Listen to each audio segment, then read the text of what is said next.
It's a great thing that we have with MSVR, with the help that they give us running the AMOC racing program. It was a relationship that was instigated at the beginning of last season, so we're one season in.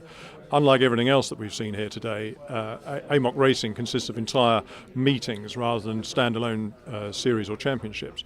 Within the AMOC racing program, we have a number of very long-standing series and long-standing championships, such as the AMOC Intermark Championship. And of course, we run the AMR GT4 Challenge on behalf of the Aston factory as well.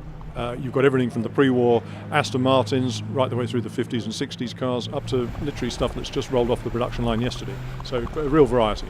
It goes without saying that Aston Martins are probably perceived as perhaps at the more expensive end of the spectrum. That's not necessarily true of every Aston that's out there.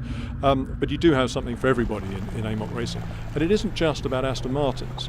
Alongside all the Astons that are racing, in the pre-war scene, we've got Bentleys, Lagondas, Talbots and Austin 7s coming out and racing. With the 50s against the DB2s and such like. We have the XK Challenge coming with all the Jaguars, which fit very, very nicely. We have Porsches, Ferraris, you name it. There's a really wide gamut of racing coming out and playing every weekend. This year we have the centenary of Aston Martin. Not many manufacturers can claim to be 100 years old, but also when you look at the range of racing that Aston Martin have been responsible for since the very dawn of their birth 100 years ago, we've got a fabulous opportunity to come to Brands Hatch on the 6th and 7th of July to celebrate that centenary. MSV have been generous enough to give us a day on the Grand Prix track.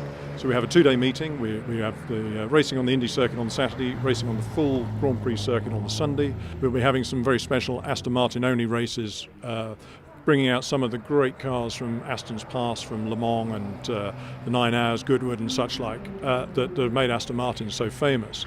But also off track, we're going to be having an Aston Martin concourse here. There's going to be huge numbers of cars turning up and parking. Factory are going to be supporting us right the way through the weekend. There'll be dealers bringing cars to display. There'll be dealers bringing old Astons to display. So it should be something for everybody. A really great weekend.